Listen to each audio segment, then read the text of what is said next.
Ουσιαστικά η σημερινή παρουσίαση δεν θα σας κουράσω πάρα πολύ γιατί είναι και τέτοια η ώρα. Έχει να κάνει λίγο με αυτό που θέλουμε εμείς σαν σωματείο να κάνουμε. Να δώσουμε δηλαδή, όπως λέγεται και το σωματείο μας, μια δεύτερη ευκαιρία σε γάτες κυρίως, οι οποίες δεν έχουν τη δυνατότητα επιβίωσης έξω στον αστικό ιστό.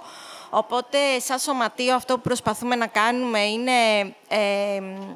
Έχουμε κυρίως γάτες οι οποίες έχουν κάποια αναπηρία ή γάτες που είναι ηλικιωμένες και για διάφορους λόγους.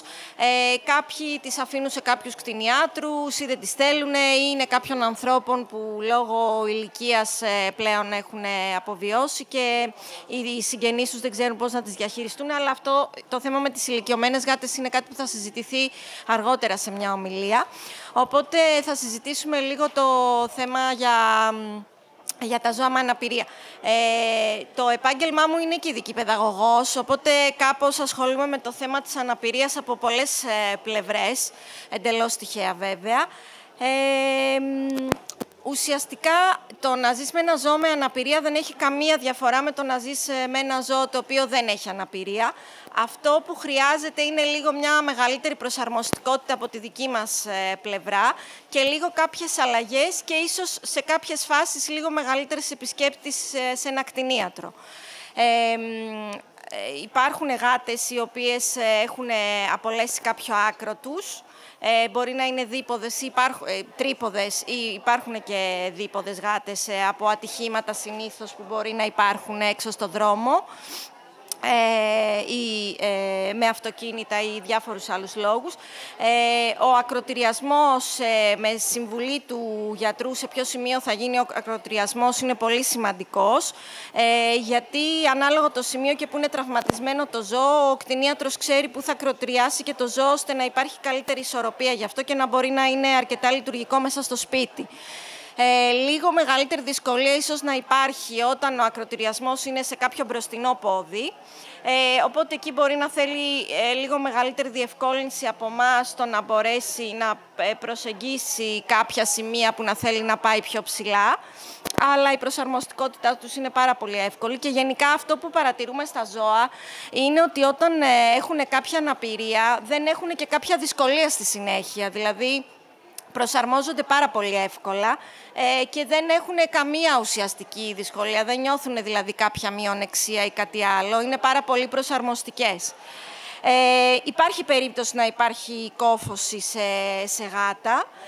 Αυτό γίνεται ή εκ γενετής ή πάλι από κάποιο ατύχημα ή κάποιο τραυματισμό που μπορεί να υπάρχει. Αυτό ίσως κάποιες φορές το καταλαβαίνουμε λίγο πιο εύκολα γιατί το ζώο όταν νιαουρίζει λίγο πιο δυνατά. Οπότε εκεί κάποιες φορές καταλαβαίνουμε ότι μπορεί να υπάρχει κόφωση. Αλλά παρόλα αυτά, εκτός από το λίγο το πώς θα προσεγγίσουμε το ζώο όταν είναι μέσα στο σπίτι επειδή δεν μας ακούει και θα πρέπει να είμαστε λίγο πιο μπροστά του έτσι ώστε να μην τρομάξει, παρόλα αυτά δεν υπάρχει καμία δυσκολία στη συμβίωση μαζί του. Ίσως σε κάποια ζώα να νιαουρίζουν λιγάκι πιο δυνατά επειδή δεν ακούνε τα ίδια τον ήχο τους, οπότε να υπάρχει αυτό το κομμάτι.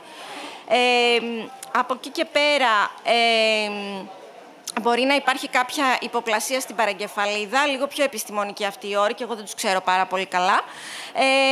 Και αυτό σημαίνει ότι μπορεί να έχουν μια δυσκολία αναφορικά με την κίνησή τους και το κατά πόσο θα είναι σταθερά ή μπορεί να έχουν δηλαδή ένα τρέμουλο το οποίο μπορεί να είναι από πολύ μικρό μέχρι μεγαλύτερο ή μπορεί να έχουν κάποια δυσκολία να είναι γυρτό το κεφάλι τους και αυτό μπορεί να υπάρχει πάλι από τη γέννησή τους ή στη συνέχεια από κάτι που μπορεί να έχουν κολλήσει κάποια δέσποτα ζώα έξω όταν δεν είναι εμβολιασμένα ή από κάποιο ατύχημα.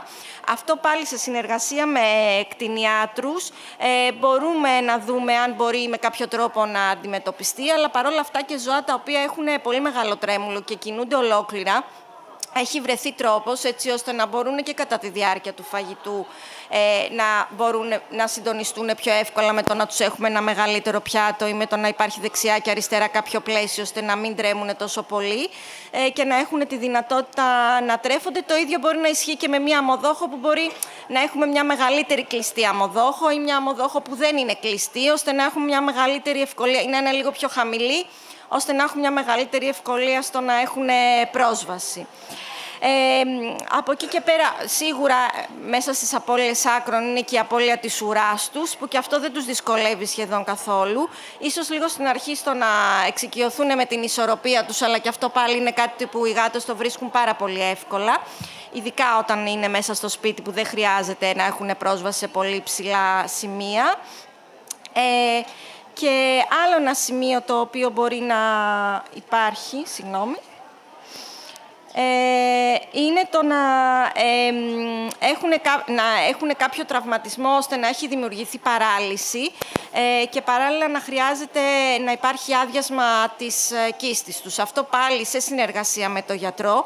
Μπορεί ο φροντιστής να γνωρίζει πώς να το κάνει. Ίσως χρειάζεται λίγο πιο συχνές επισκέψεις στον κτηνίατρο για να γίνεται κάποιος έλεγχος ιατρικός στο ζώο, γιατί μπορεί ίσως να αναπτυχθούν λίγο μεγαλύτερες δυσκολίες στο κομμάτι της ούρησης και της κόπρης του ζώου.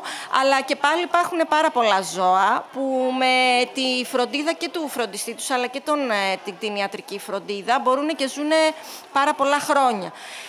Εμείς από την πλευρά μας, όταν δίνουμε για υιοθεσία ένα ζώο το οποίο έχει κάποια δυσκολία ή κάποια αναπηρία, αυτό που προσπαθούμε να κάνουμε είναι να τους εφιστήσουμε λίγο περισσότερο την προσοχή. Δηλαδή στις τυφλές γάτες, για παράδειγμα, αυτό που χρειάζεται είναι να μην αλλάζουν πάρα πολύ συχνά τα έπιπλα μέσα στο χώρο. Αν και η γάτα προσαρμόζεται πάρα πολύ εύκολα, απλά ίσως τον πρώτο καιρό, αν γίνει μια αλλαγή, ας πούμε, στο σαλόνι, μπορεί να χτυπήσει για λίγο σε ένα τραπεζάκι και στη συνέχεια θα το βρει. Είναι πάρα πολλές φορές που έχουμε δώσει, ειδικά τυφλές γάτες, σε ανθρώπους για υιοθεσία και μας έχουν πει ότι νομίζω ότι με κάποιο τρόπο έχει μάτια, γιατί έχουν αυτή τη δυνατότητα και προσαρμόζονται και πηδάνε σε πιο ψηλά σημεία, αλλά και καταφέρουν να βρίσκουν πολύ εύκολα την αμοδόχο τους, το φαγητό τους. Είναι δηλαδή σαν να αναπτύσσουν πολύ περισσότερο τις υπόλοιπες αισθήσεις τους. Σίγουρα πάντοτε χρειάζεται, όταν φέρνουμε ένα δεύτερο ή τρίτο ζώο στο σπίτι, μια σταδιακή προσαρμογή με τα υπόλοιπα ζώα που υπάρχουν στο σπίτι.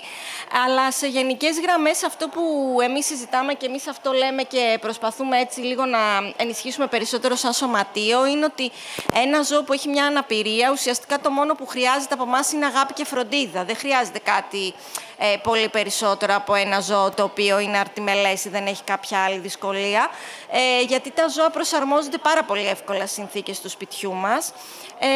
Οπότε πάνω σε αυτό δεν υπάρχει καμία παραπάνω δυσκολία, έτσι ώστε να ακολουθεί τη ζωή και την καθημερινότητά μας. Οπότε, αν θέλετε, μπορείτε να βρείτε το σωματείο μας στις σελίδες κοινωνικής δικτύωσης, είναι scars.gr, και σε άλλα σωματεία που μπορεί να έχουν ζώα με αναπηρία. Το σημαντικό είναι να γνωρίσετε και να δείτε το χαρακτήρα του ζώου και να μην μένουμε στο κομμάτι της αναπηρίας ή ότι σε κάτι υπολείπεται.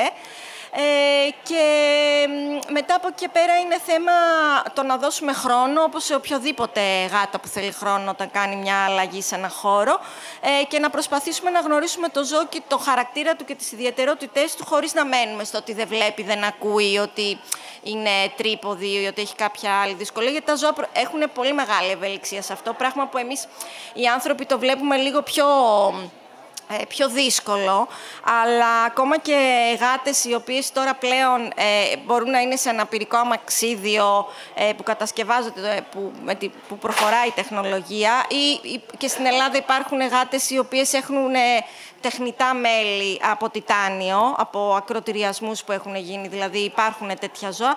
Βλέπουμε ότι ουσιαστικά η ζωή τους είναι κανονική. Δεν έχουν καμία άλλη δυσκολία, εκτός από κάποιες λίγο πιο συχνές επισκέψεις στον κτηνίατρο το πρώτο καιρό, που είναι να γίνει τα έξτρα μέλη τα οποία προσαρμόζονται για να είναι τα ζώα πιο λειτουργικά και να μην δυσκολεύονται τόσο.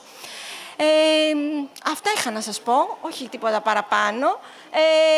Για μας είναι σαν μια οποιαδήποτε γάτα, σαν ένα οποιοδήποτε ζωάκι που επιλέγουμε να το έχουμε σαν συντροφιά και στην οικογένειά μας. Οπότε καλό είναι περισσότερο να τα γνωρίσετε και να ξεπεράσετε το κομμάτι ότι μπορεί να υπάρχει κάποιο είδους αναπηρία. Αυτά. Σας ευχαριστούμε πάρα πολύ.